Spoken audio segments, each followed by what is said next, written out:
celle-là, Grell Marcus ne l'avait pas trouvée. Sid Vicious est toujours vivant et il a 4 pattes. Leurs maîtresses Allison et Terry n'ont pas d'épingle à nourrice, mais des colliers anti-puces sous la main. Les 2 Canadiennes participent à une compétition d'extreme grooming, le toilettage pour chiens de l'extrême, et en font voir de toutes les couleurs à leur toutou. D'après moi, ils s'en fichent. Les chiens ne voient pas très bien les couleurs. Ils se fichent pas mal de voir un autre chien coloré. Ils se reniflent entre eux, mais ils ne font pas attention à leurs couleurs. Ils sont beaucoup plus indulgents que les humains. Ils traitent tout le monde de la même façon. Allison et Terry sont venus spécialement du Canada pour assister au Northwest Grooming Show. Depuis 7 ans, le port de Tacoma, dans l'État de Washington, au nord-ouest des États-Unis, accueille l'une des plus grosses conventions de toilettage pour chiens. Pendant 4 jours, ils sont plusieurs milliers à renifler les allées avec leurs fidèles amis.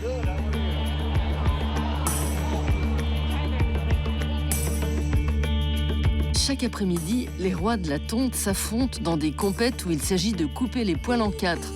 Concours du plus bel arrondi, freestyle et plus récemment, l'ébouriffant creative grooming.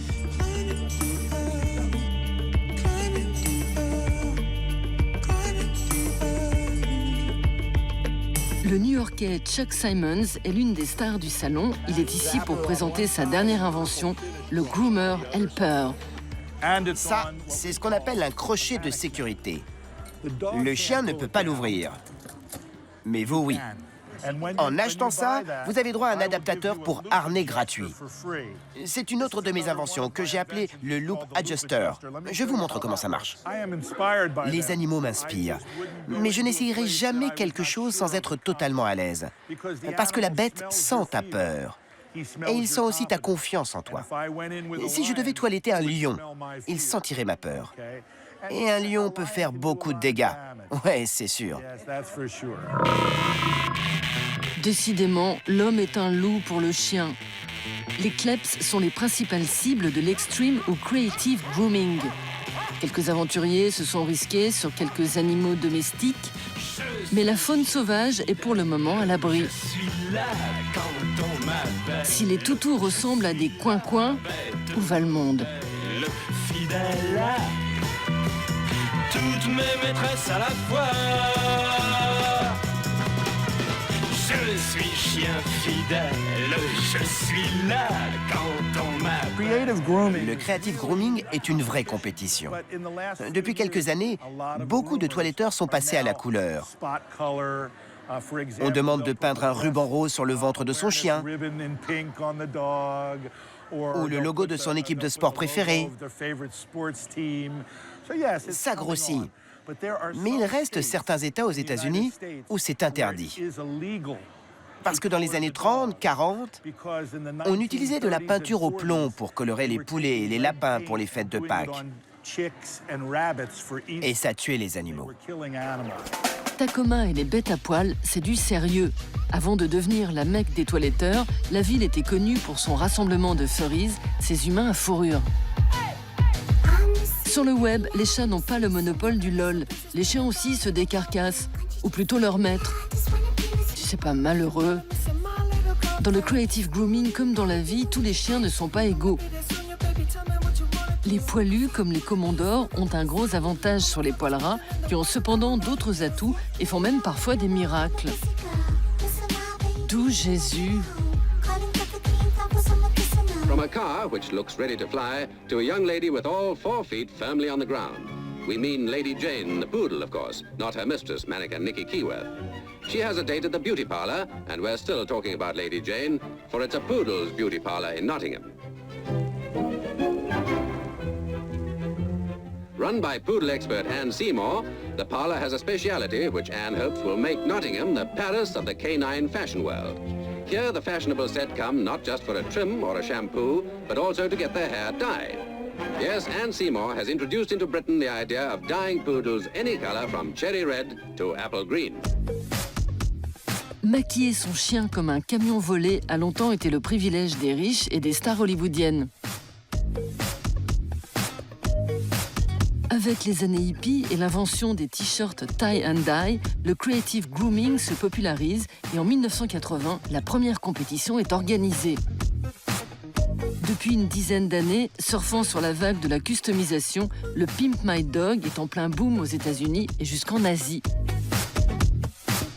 La championne Angela Kumpi est la Karl Lagerfeld du toilettage créatif pour chiens. Son étagère gondole sous le poids des 60 trophées gagnés. Être creative groomer, c'est le top. Parce que la plupart des toiletteurs ne savent pas faire ça. C'est très amusant et imaginatif. Faire du creative grooming te rend spécial par rapport aux autres toiletteurs. Je pense pas que les chiens ressentent la honte. Ils sentent nos émotions, donc tant qu'on est heureux et qu'on leur porte de l'attention, ils sont contents. Et puis, ils se nettoient les parties intimes en public. Je crois pas qu'ils aient honte. Angela a réalisé plusieurs fois son rêve, faire la couve du magazine Groomer to Groomer, l'équivalent de Playboy pour les obsédés du creative grooming. L'Angela Touch, c'est de sculpter sur ses caniches des héros de dessins animés. Comme la majorité des compétiteurs, elle est la propriétaire d'un salon de toilettage dans l'Arkansas. Auteure d'un livre sur le sujet, Angela est devenue en quelques années l'ambassadrice du creative grooming.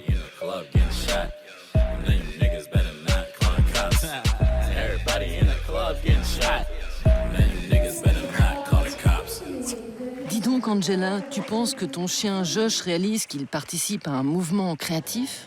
À mon avis, il comprend qu'il se passe un truc différent, parce qu'on fait beaucoup plus attention à lui quand il est coloré. Mais je ne suis pas sûre qu'il comprenne vraiment ce qui change. Il ne passe pas tous les matins à se préparer devant la glace. Certaines personnes n'aiment pas ce qu'on fait et trouvent ça cruel. Ce sont des ignorants. Les chiens adorent l'attention qu'on leur porte et toutes ces couleurs sont parfaitement inoffensives pour eux.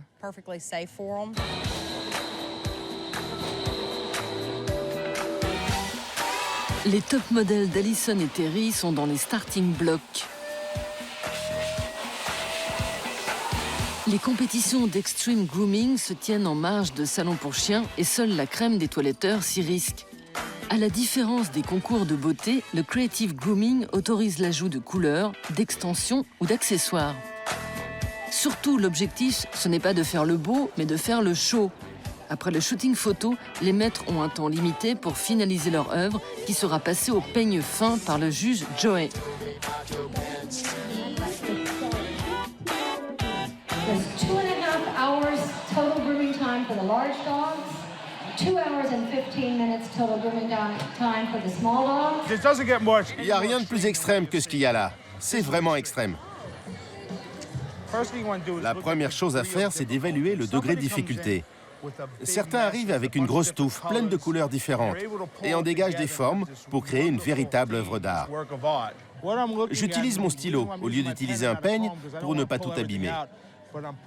Là, je pousse les poils pour vérifier que les lignes sont nettes et que les couleurs ne débordent pas. J'ai du noir ici, une partie bleue là, et rien à couler. Ces gens-là n'ont pas commencé à préparer leurs chiens ce matin. Ils se préparent depuis des mois. Ils se sont beaucoup entraînés pour participer à la compétition de ce soir.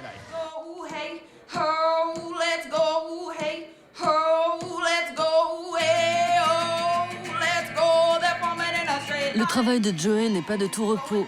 Une fois le chrono terminé, chaque concurrent a 1 minute pour présenter son chien customisé en l'accompagnant d'une petite performance de derrière les fagots.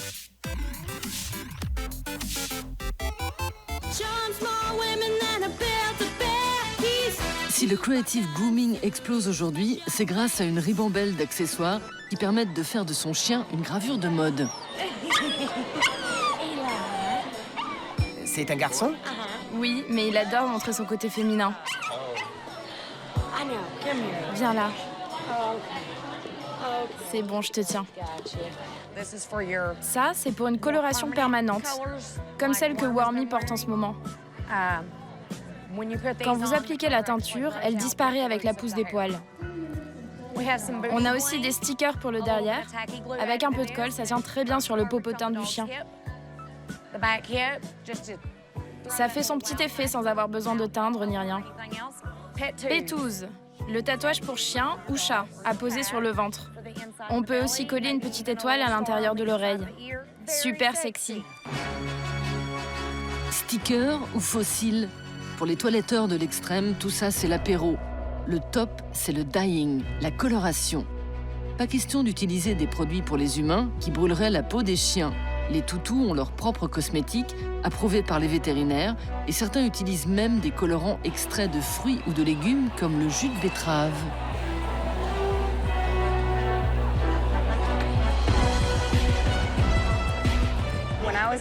Quand j'étais en Californie, c'était plus fréquent de mettre un peu de couleur par-ci par-là sur les chiens, de faire des formes rigolotes. Depuis que j'ai déménagé dans l'Oregon, j'essaie d'introduire ce type de choses. On espère qu'un caniche tombe du ciel pour qu'on puisse aussi faire ce genre de truc. Je le fais de temps en temps. Je teins mon caniche blanc. J'ai seulement des teckels, mais j'en veux un comme ça. C'est le moment de la touche finale pour les 7 binômes en compétition. Le gagnant repartira avec une coupe et $1000. Et pas de croquettes? Après inspection du juge et vote du public, c'est la championne Angela qui coiffe au poteau ses concurrents.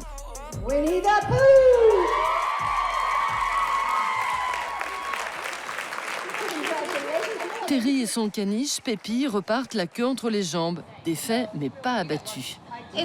C'est la première fois, je suis encore débutante. Mais c'est en faisant qu'on apprend.